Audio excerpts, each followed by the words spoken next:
The Great Hall of the Dragon Empire was the largest room in the known galaxy. It stretched for 3 kilometers from one end to the other. The floor was made of black stone, so shiny that visitors could see their own faces in it.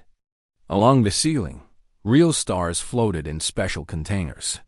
They gave the hall a soft golden light that made everything look holy and important. Today was the most important day in 900 years. Today, Emperor Taiwan would name his successor.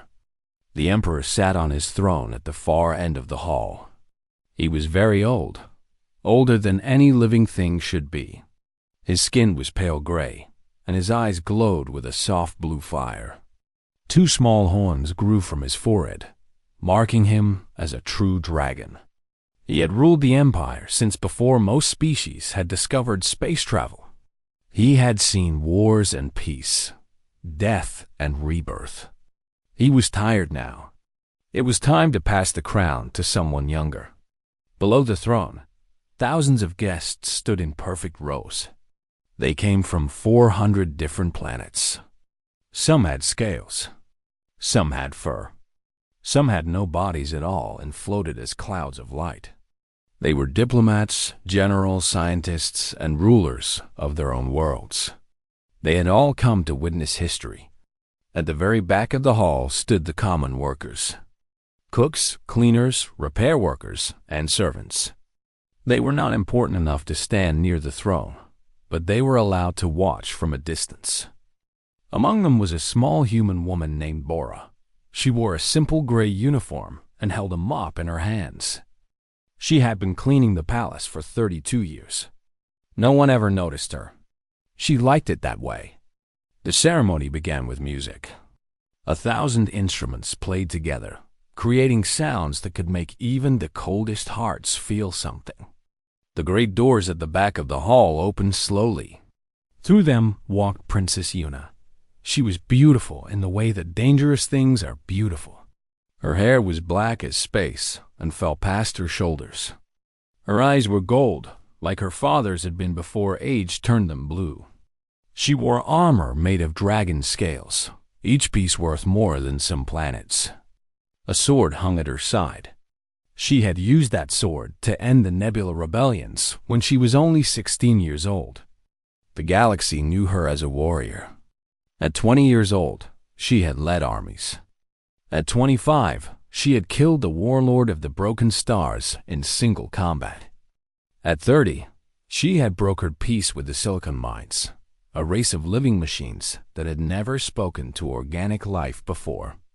Now she was 36, and she was about to become the most powerful person in the universe. Yuna began her walk toward the throne. Each step was measured and perfect. The guests bowed their heads as she passed. This was the moment they had all been waiting for. This was the moment that would be recorded in history books for millions of years. But then something unexpected happened. Yuna stopped walking. She was only halfway to the throne when her feet simply stopped moving. Her golden eyes, which had been fixed on her father, suddenly looked to the left. They found something in the shadows near the maintenance corridor. Something small and unimportant. Something that no one else had noticed. The hall went silent. Even the floating stars seemed to dim. Everyone watched the princess, waiting for her to continue. But Yuna did not continue. Instead, she did something that no one in the history of the Dragon Empire had ever done during a succession ceremony. She ran. Crown Princess Yuna of the Dragon Empire, conqueror of rebellions, slayer of warlords, diplomat to machines, lifted the edges of her armored dress and sprinted across the polished floor. She ran past the rows of shocked diplomats. She ran past the generals who had fought beside her. She ran past her own father on his ancient throne. She ran past everything important and everyone powerful. She ran toward the maintenance corridor where the janitor stood. The guests gasped. Some of them screamed. This was wrong. This was against every rule. This was madness. Emperor Taiwan rose from his throne, his old body moving faster than it had in centuries. His advisors rushed forward, hands on their weapons, ready to protect the princess from whatever threat had made her lose her mind. But there was no threat. Una slowed to a stop in front of the group of workers. They all stepped back in fear. All except one. The small human woman with the mop did not move. She just looked at the princess with confused eyes. She did not understand why the most powerful young woman in the galaxy was standing in front of her, breathing hard, with tears running down her face. Una reached out with shaking hands. She touched the woman's face gently, as if checking to make sure she was real. "It's you," Una whispered. Her voice broke with emotion. "I finally found you." And then the crown princess threw her arms around the janitor and hugged her tight. The entire hall went completely silent. No one moved. No one breathed. The floating stars flickered with confusion. Bora stood frozen in the princess's arms. She did not know what to do. She was just a cleaner. She had no memories of anything important. She had no idea why this powerful woman was holding her like a lost child holding a found parent. "I'm sorry," Bora said quietly. "I think you have the wrong person." Una pulled back just enough to look into her eyes. The tears were still flowing, but now she was also smiling. "No," Una said. "I have exactly the right person. You are Bora. You saved my life when I was 3 years old. And before that, you saved the entire galaxy." Bora shook her head slowly. "I'm just a janitor. I clean floors. I have never saved anything." "You don't remember," Una said softly. "They took your memories. They took everything from you. But I remember. I spent 20 years searching for the truth, and I found it. I found you." She turned to face the shocked crowd, keeping one arm around Bora's shoulders. "Father," Una called out, her voice strong and clear. "Honored guests, I will accept the crown today. But first, the galaxy needs to know something. The galaxy needs to know about the woman who saved us all. The woman we forgot. The woman we turned into a servant when she should have been treated like a hero." Emperor Taiwan stared at his daughter. In 900 years, he had never been so confused.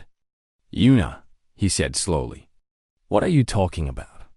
Who is this human?" Una smiled, but it was a sad smile. A smile that held secrets and pain and long years of searching. "This is Bora," she said. "She is the reason any of us are alive today. And it is time the universe remembered her name." The hall erupted into whispers and confusion. But Una did not care. She held the old janitor close and made a silent promise. She would never let Bora be forgotten again. 40 years ago, the Dragon Empire was dying. The enemy had no name that any species could pronounce. Scientists called them the Shadow Eaters. They were not made of matter like normal creatures. They were made of darkness and hunger. They moved through space like black clouds, swallowing everything in their path. Planets, ships, stars, entire solar systems disappeared into their endless stomachs. But the worst part was not what they did to planets. The worst part was what they did to minds. The Shadow Eaters fed on consciousness. They ate thoughts, memories, and souls. When they passed through a world, they left the bodies behind, but they took everything inside. Billions of people became empty shells, alive but not living, breathing but not thinking. The Dragon Empire tried everything to stop them. They fired weapons that could crack moons. They built walls of energy around entire star systems. They sent their greatest warriors to fight. Nothing worked. The Shadow Eaters simply ate the attacks and grew stronger. Emperor Taiwan watched his empire shrink day by day. Species that had existed for millions of years vanished overnight. Worlds that had been full of life became silent and dark. The Emperor's own wife was taken by the Shadow Eaters. He held her empty body and cried for the first time in 500 years. The scientists said there was no hope. The generals said the war was lost. The priests said the gods had abandoned them. But then a young human scientist raised her hand in a meeting and said something strange. Her name was Bora. She was 32 years old. Unremarkable by galactic standards. Humans were a minor species. They had only discovered space travel a few centuries ago. They had no special powers, no advanced technology, no ancient wisdom. Most other species considered them useful only for simple work. But Bora had noticed something that no one else had. The Shadow Eaters cannot consume human minds, she said. The room went quiet. Every alien scientist turned to look at the small human woman. That is impossible, said the lead researcher, a tall being with 4 arms and skin like blue metal. They consume all consciousness. We have seen them take every species. Not humans, Bora said. She walked to the main screen and pulled up data from the war zones. Look at these numbers. Planets with mixed populations. After the Shadow Eaters pass through, every species is affected except one. The humans remain conscious. Some die from other causes, but their minds are never eaten. The scientists studied the data. Bora was right. In every case, humans survived with their consciousness intact. Their bodies were often damaged or destroyed by the chaos of invasion, but their minds were never consumed. Why? The Emperor asked. He had come to the meeting himself, desperate for any hope. Bora hesitated. This was the part that sounded crazy. I believe it is because of how human brains work, she said slowly. The Shadow Eaters consume organized consciousness. Logical, structured minds are like clear water to them, easy to drink. But human minds are different. We are chaotic. We are irrational. We believe in things that make no sense. We hope when there is no reason to hope. Our thoughts jump from one thing to another without logic. She paused, looking at the confused faces around her. To the Shadow Eaters, human consciousness is like poison water. They cannot process it. They cannot digest it. Our hope, our dreams, our illogical emotions, these things are toxic to them. The room was silent for a long moment. Even if this is true, the Emperor said, how does it help us? We cannot put humans on every planet. There are not enough of them, and they would die anyway from the destruction. Bora took a deep breath. This was the part she had been afraid to say. We can weaponize it, she said. We can extract the pattern of human consciousness and broadcast it. Like a signal, like a wave of poison that spreads across space. The Shadow Eaters would have to flee or die. Extract consciousness? The lead researcher shook his head. The process would destroy the human mind completely. No one could survive it. I know, Bora said quietly. That is why I am volunteering. The room exploded with voices. Some said she was brave. Some said she was insane. Some said they should find another way. But there was no other way. The Shadow Eaters were getting closer every day. In a few months, they would reach the core worlds of the Empire. Emperor Taewon looked at the young human woman. She was small, fragile, and unimportant by every measure the galaxy used.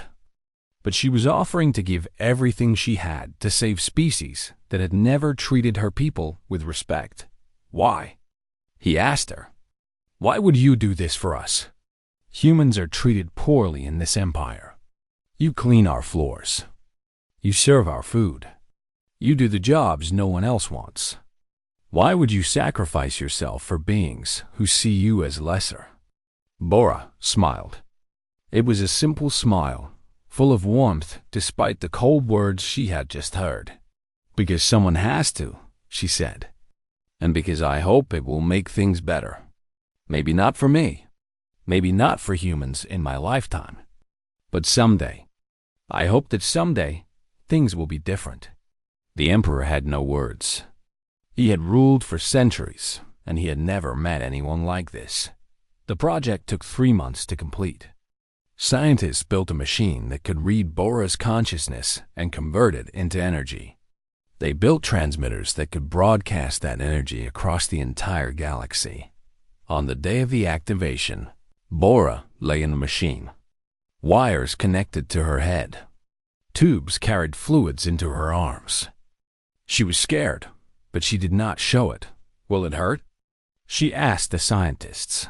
They did not lie to her. Yes, very much.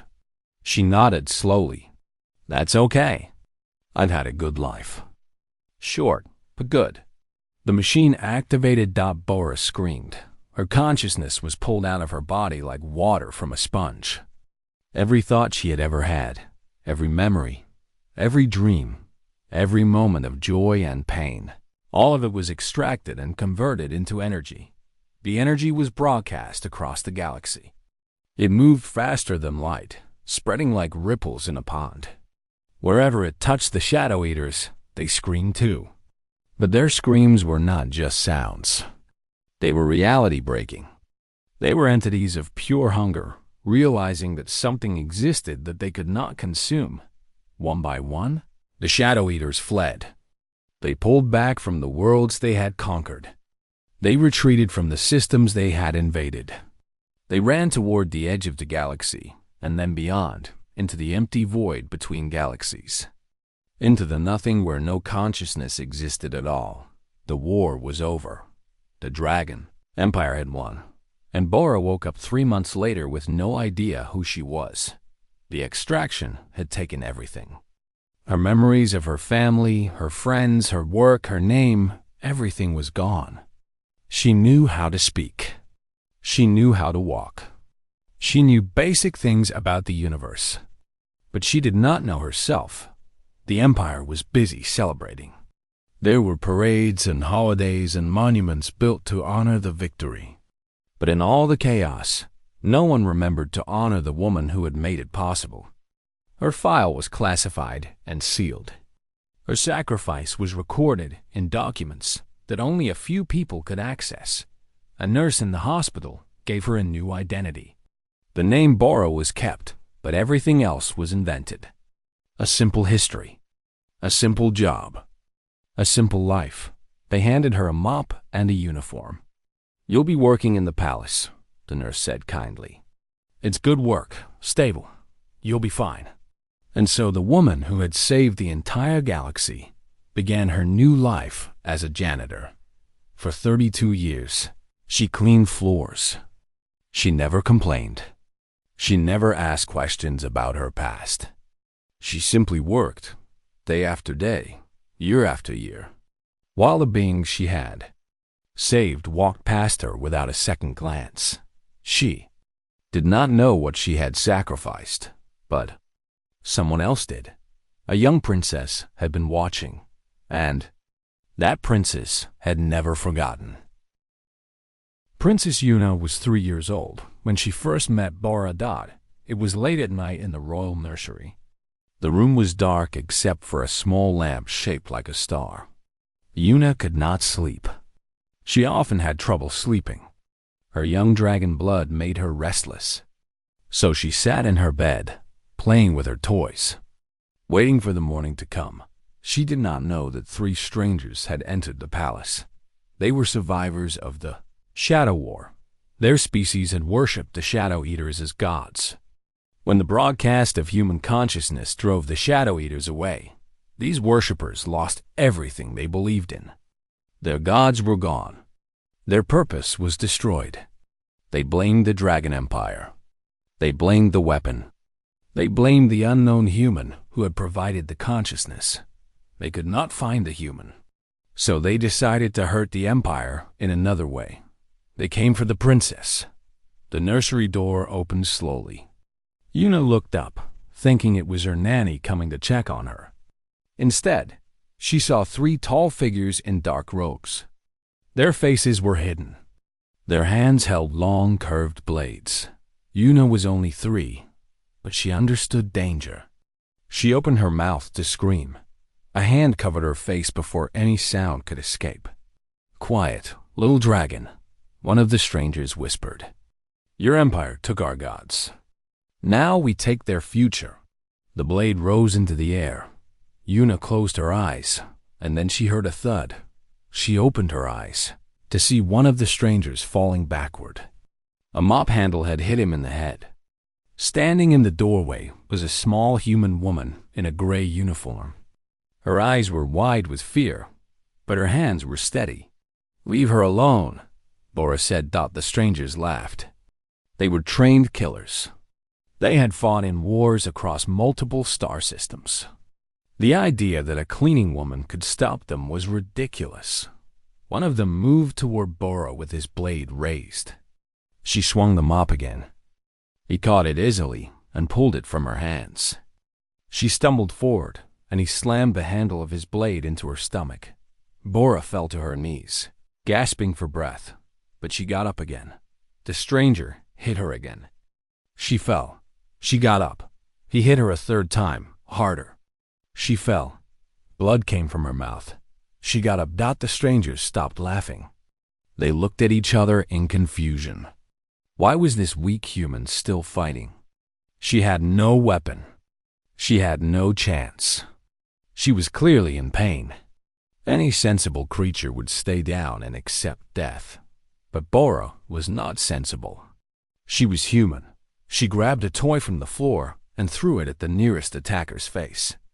While he was distracted, she lunged forward and bit his arm as hard as she could. He screamed and dropped his blade. She grabbed it and swung wildly, cutting nothing but air. But forcing the attackers to step back, she positioned herself between the strangers and the crying princess. "You will not touch her," Bora said. Her voice shook with pain and fear, but it was firm. "You will have to kill me first." "That can be arranged," the leader said. He moved forward with his blade. Raised. Bora closed her eyes and prepared to die. But she did not die. The palace alarms finally activated.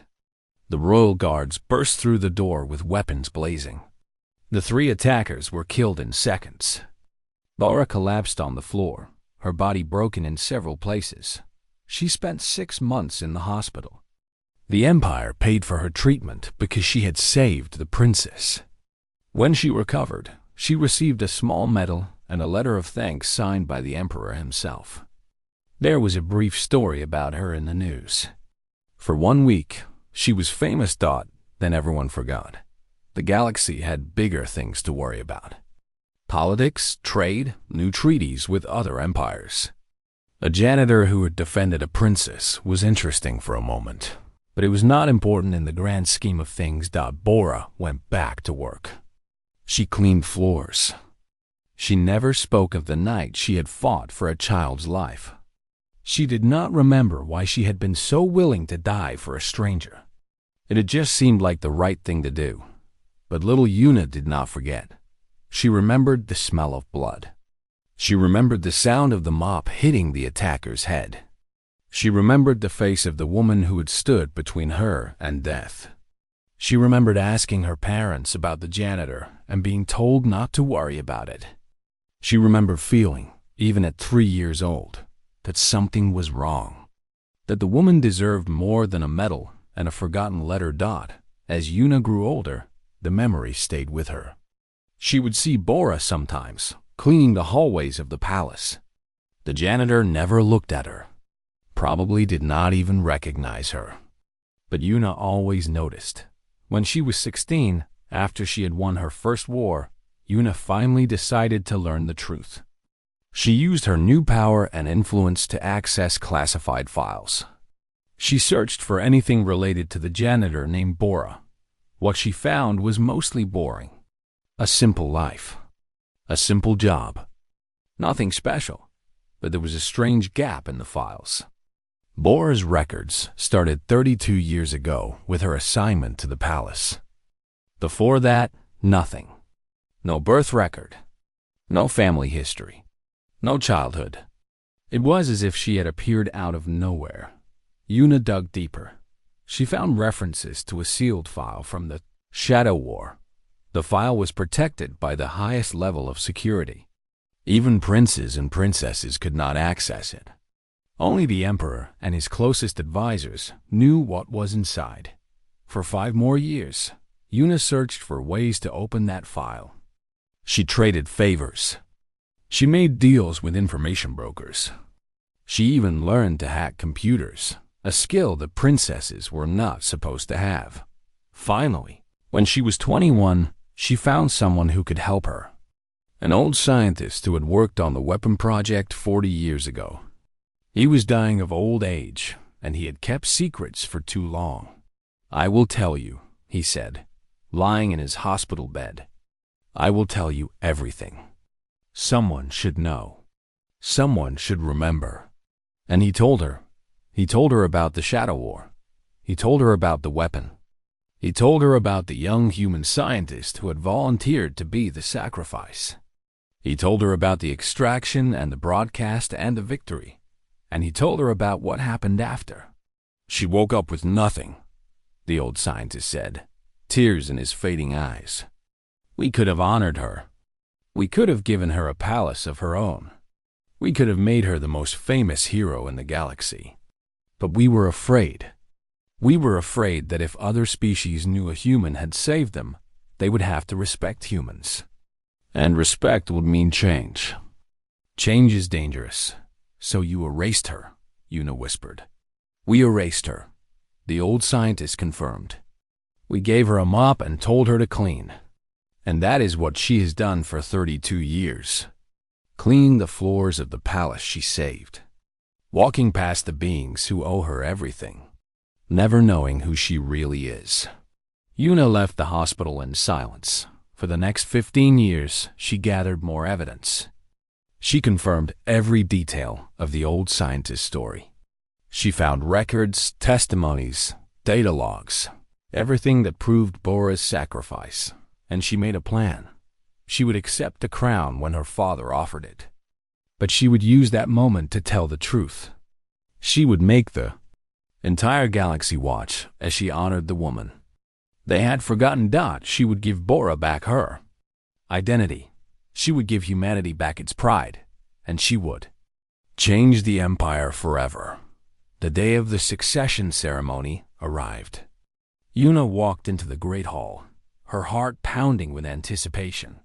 She knew exactly where Bora would be standing. She had made sure of it when she saw the small human woman in the shadows, holding her mop, completely unaware of what was about to happen. Yuna felt tears forming in her eyes. She had waited 20 years for this moment. She ran past the throne and embraced the woman who had saved her twice. Once by sacrificing her mind for the galaxy. Once by sacrificing her body for a child, that it was time for the galaxy to know that it was time for everyone to remember. The Great Hall was frozen in shock. No one moved. No one spoke. Every eye was fixed on the princess and the janitor, standing together near the maintenance corridor. Emperor Taiwan descended slowly from his throne. His ancient body creaked with each step, but his eyes burned with confusion and something like fear. He had ruled for 900 years. He had seen rebellions, wars, and disasters of every kind. But he had never seen his own daughter abandon a sacred ceremony to embrace a cleaning woman. "Yuna," he said, his voice echoing through the silent hall. "Explain yourself, now." Yuna released Bora gently and turned to face her father. The tears were still on her cheeks, but her voice was steady and strong. "I will explain, father, but not just to you, to everyone." She looked up at the floating cameras that were broadcasting the ceremony to every corner of the empire. Millions of beings on thousands of worlds were watching. They had expected to see a crown placed on a princess's head. Instead, they were seeing something completely unexpected. "I need a screen," Yuna said. "A large one, and access to the Imperial archives." The Emperor hesitated. His advisors whispered urgently in his ears, telling him to stop this madness, to escort the princess away from the cameras, to preserve the dignity of the ceremony. But Taiwan raised his hand and silenced them. He had known his daughter since she was born. She was not crazy. She was not impulsive. If she was doing something this dramatic, she had a reason. "Give her what she asks," the Emperor commanded. A massive screen lowered from the ceiling. Yuna accessed the archives using her royal codes. For a moment, the screen remained dark. Then it lit up with images of the Shadow War. The guests gasped. Many of them remembered that terrible time. Some of them had lost family, friends, entire homeworlds to the Shadow Eaters. It was a wound that had never fully healed. 40 years ago, we were dying, Yuna said. Her voice carried across the hall, amplified by speakers hidden in the walls. The Shadow Eaters were consuming the galaxy. Every weapon failed. Every strategy collapsed. We had accepted that the end was coming. The screen showed footage of the Shadow Eaters. Massive clouds of darkness moving through space. Planets going dark behind them. Ships disappearing like small fish eaten by whales. Then something changed. The Shadow Eaters fled. They ran to the edge of the galaxy and beyond. We celebrated. We built monuments. We declared victory. But how many of you actually know how we won? The hall was silent. Yuna looked around at the thousands of faces. Most of them had no idea. They had been told that the Empire's scientists had developed a weapon. They had never asked for details. "We won because of this woman," Yuna said, placing her hand on Bora's shoulder. "This human. This janitor. 40 years ago, her name was Bora, and she was a scientist. She discovered that human consciousness was toxic to the Shadow Eaters. Their minds are too chaotic, too irrational, too full of strange things like hope and dreams. The Shadow Eaters could not consume them." The screen showed a picture of young Bora. She was smiling in the photograph, standing in a laboratory, wearing a white coat. She looked so different from the tired old woman standing in the hall now. "Bora volunteered to be the weapon," Yuna continued.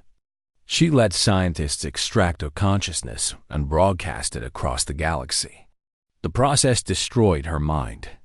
It erased her memories, her identity, everything that made her who she was. She knew this would happen before she volunteered. She did it anyway." The hall began to murmur. People looked at the old janitor with new eyes. She stood there, confused and uncomfortable, not understanding why everyone was suddenly staring at her. Why did she do it? Yuna asked, her voice rising with emotion. Why would she sacrifice everything for an empire that treated humans as servants? For species that looked down on her people? For a galaxy that would forget her the moment the war ended? She paused, letting the question hang in the air. I found the answer in the old records.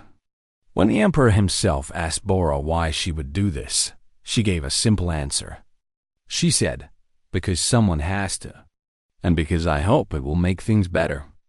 Maybe not for me. Maybe not for humans in my lifetime. But someday," Yuna's voice cracked. Hope, that was a reason. Pure, irrational, beautiful human hope. The same hope that made her consciousness poison to the Shadow Eaters. The same hope that makes humanity the most amazing species in the galaxy. The screen now showed statistics. Numbers that told a story most people had never thought about. Look at these numbers, Yuna said.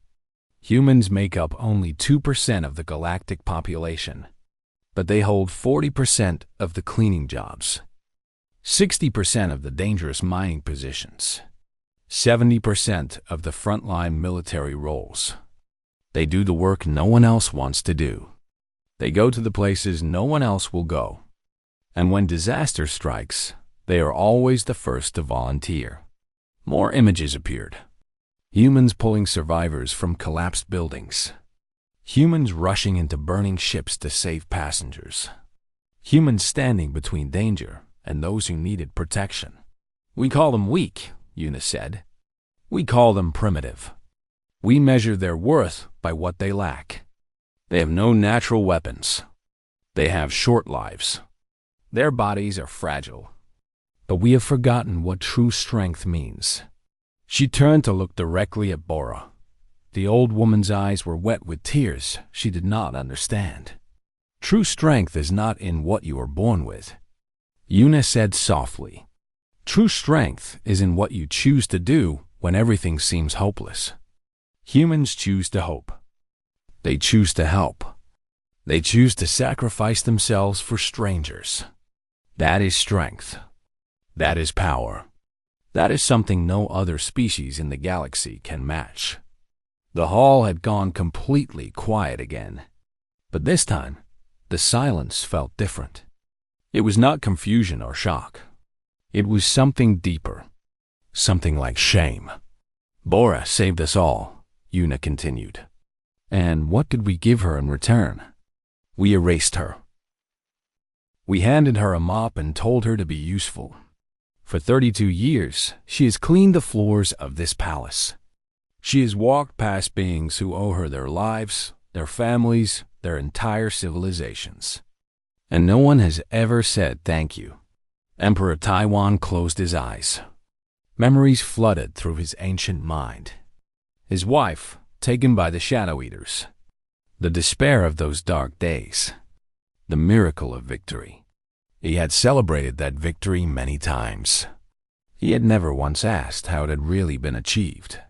But it is not too late, Una said, her voice growing stronger. It is never too late to do the right thing. That is another thing humans taught me. They believe in second chances. They believe in redemption. They believe that people can change, that empires can change, that the entire galaxy can change. She reached out and took Bora's wrinkled hand in her own. Today, in front of the entire galaxy, I want to honor this woman. I want to tell her who she really is. I want to give her back the identity that was stolen from her. And I want to ask, on behalf of the Dragon Empire and every species we represent, for her forgiveness. Una knelt on the cold black floor. The crown princes of the Dragon Empire, conqueror of rebellions, kneeling before a janitor. We are sorry, she said, loud enough for every camera to capture. We are sorry for forgetting you. We are sorry for treating your people as lesser. We are sorry for taking everything you gave and giving nothing in return.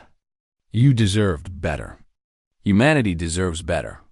And from this day forward, things will be different. Laura looked down at the princess kneeling before her.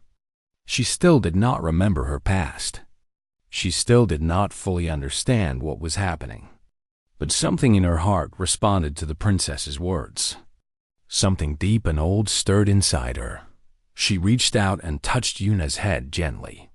I don't remember saving anyone, Bora said quietly. But if I did what you say I did, I'm glad it helped. I'm glad you're all still here. Una looked up with tears streaming down her face. That is exactly what a human would say, she whispered. Even now, you don't care about glory. You're just happy that people are alive. She stood and turned to face the hall. This is humanity, she declared. This is who they are. They are not weak. They are the strongest species in the galaxy. And it is time we treated them that way. The silence continued for another moment. Then someone started. Clapping. It was a young officer near the front of the hall. He clapped slowly at first, then faster. Another person joined him. Then another. Then 10 more. Within seconds, the entire hall was applauding. The sound was deafening. It rolled like thunder through the 3-kilometer chamber. The floating stars flickered and flashed as if celebrating. Even Emperor Taiwan was clapping. Tears ran down his ancient face, washing away 900 years of blindness. Bora stood in the center of it all. The small human woman in the gray uniform. Finally receiving the recognition she had earned 40 years ago. She did not know how to react. So she did the most human thing possible. She smiled. The applause continued for what felt like hours. Wave after wave of sound crashed through the grate, all as thousands of beings expressed their emotion in the only way they could. Some were clapping. Some were crying. Some were doing both at the same time. Bora stood frozen in the middle of it all. Some were doing both at the same time. Bora stood frozen in the middle of it all. She had spent 32 years being invisible. She had learned to move quietly, to work without being noticed, to exist in the background of other people's lives. Now every eye in the galaxy was on her, and she had no idea what to do. "This is very kind," she finally said, her voice barely audible above the noise. "But I really should get back to work. The East Wing needs cleaning." Yuna laughed through her tears. It was such a human response. Such a perfectly human response. Even after learning that she had saved the galaxy, Bora's first thought was about her job.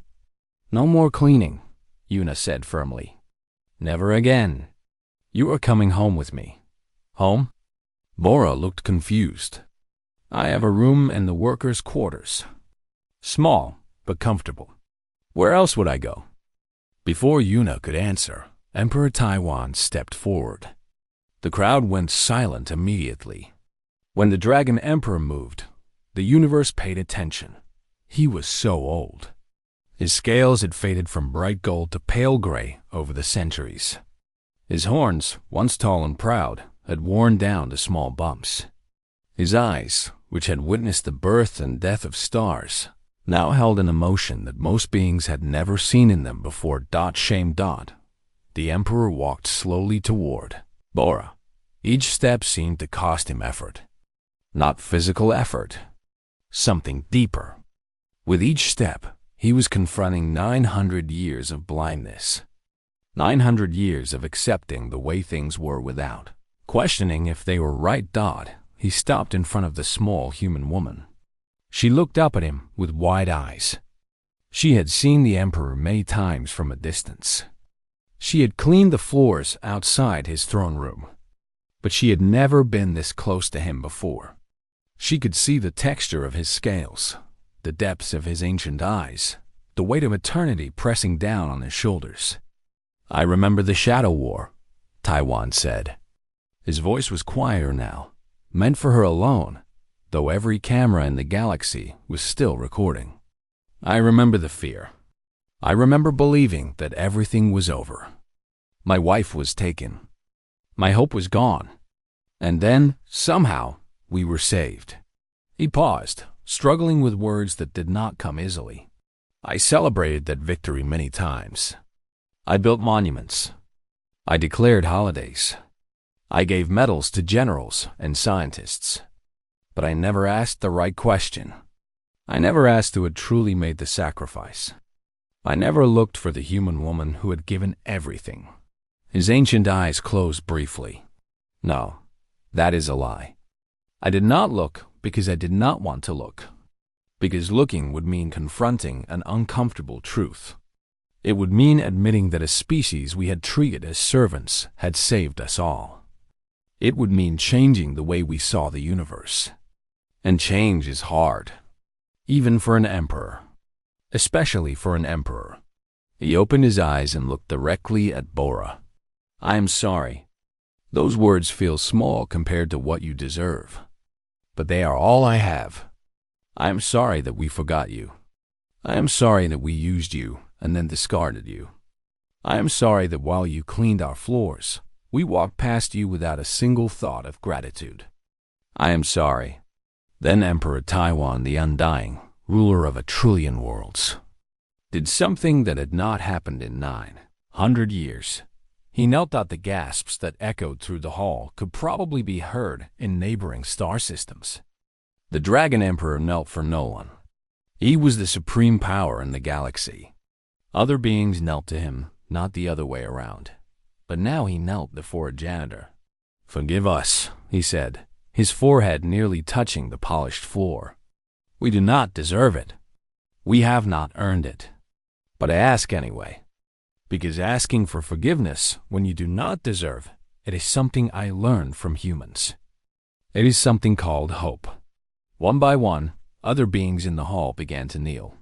First the advisors closest to the throne, then the generals and admirals, then the diplomats from 100 worlds, then the scientists, the artists, the priests, and the merchants. Within minutes, every powerful being in the hall was kneeling. 400 species, representatives of civilizations that had existed for millions of years, all bowing their heads before a small human woman in a clean uniform. Bora looked at them all. Her mind was swimming with confusion. Part of her wanted to tell them all to stop, to get up, to go back to whatever they were doing before this craziness started. Part of her wanted to run away and hide in her small room in the workers' quarters. But another part of her, a part that felt very old, even though she could not remember why, felt something else. Something warm and bright growing in her chest that she had saved these people. She did not remember doing it, but her heart knew the truth even if her brain did not.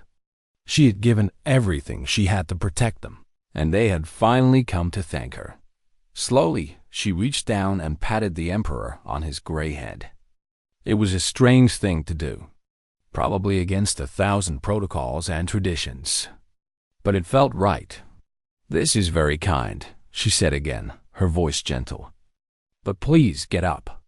The floor is cold, and at your age, your knees must be hurting." The Emperor looked up at her in astonishment. Then, for the first time in centuries, he laughed. It was a rusty sound, like a machine that had not been used in a very long time. But it was genuine. "You are remarkable," he said, climbing slowly to his feet. "Even now, with the entire galaxy kneeling before you, you worry about an old man's knees. You truly are human." "I don't know what else to be," Bora admitted. The Emperor took her hands in his, handling them gently despite his clawed fingers. "You will be our guest of honor from now on," he declared. "You will live in the palace, not as a servant, but as a hero. You will have everything you need, and you will never be forgotten again." "That's very nice," Bora said.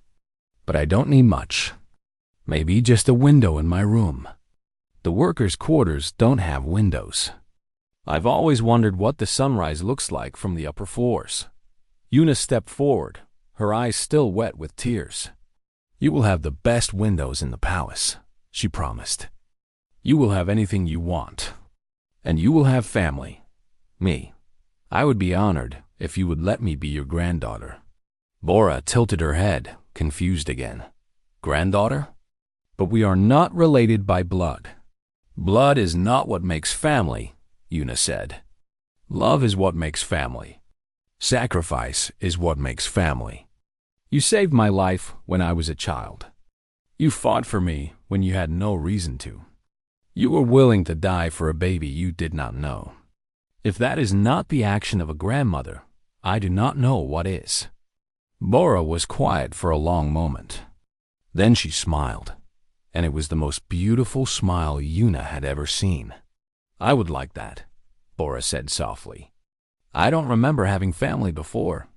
It would be nice to have some now." Una embraced her again, holding her tight, as if afraid she might disappear if she let go. The ceremony continued after that, but it was different from what everyone had expected. Una accepted the crown from her father. She became Empress Una I, ruler of the Dragon Empire. But her first act as Empress was not about war or trade or politics. Her first act was to sign a new law. The law declared that from that day forward, a new holiday would be observed across the entire empire. It would be called Bora's Day. It would be a day to honor not just Bora, but all the forgotten heroes. All the people who had sacrificed without recognition. All the workers who kept the galaxy running without thanks. All the humans who had served and saved and been overlooked.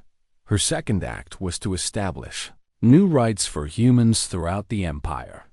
Equal pay, equal treatment, equal respect. It would take time to change attitudes that had existed for centuries, but the law was a start. Her third act was to rename the palace. It was no longer called the Dragon Palace. It was called the Palace of Hope. Years later, when historians wrote about that day, they called it the moment when everything changed.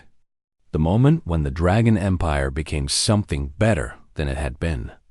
The moment when humanity finally received the recognition it deserved. But Bora never cared much about history. She was happy with her new room, which had very large windows. She was happy with her new granddaughter, who visited her every day. She was happy to wake up each morning and feel the warmth of the sun on her face. Sometimes, late at night, she would have dreams. Dreams of a laboratory, of scientists, of a machine that hummed with energy. Dreams of pain and sacrifice, and a desperate hope that somehow everything would be okay. She never remembered these dreams when she woke up. But she always woke up smiling, because even though her mind had forgotten, her heart still knew the truth. She had saved the galaxy with hope. And hope, as humanity had always known, was the most powerful force in the universe. On the first anniversary of Bora's Day, Empress Yuna stood before the galaxy again. She had a simple message to share. Today we remember Bora, she said, and we remember what she taught us. True strength is not in weapons or armies or empires. True strength is in choosing to hope when hope seems foolish, in choosing to love when love seems weak, in choosing to sacrifice when sacrifice seems pointless. Humanity has always known this. It is time the rest of us learned. She raised her hand, and across the empire, billions of beings did the same. To Bora, they said together. To humanity. To hope.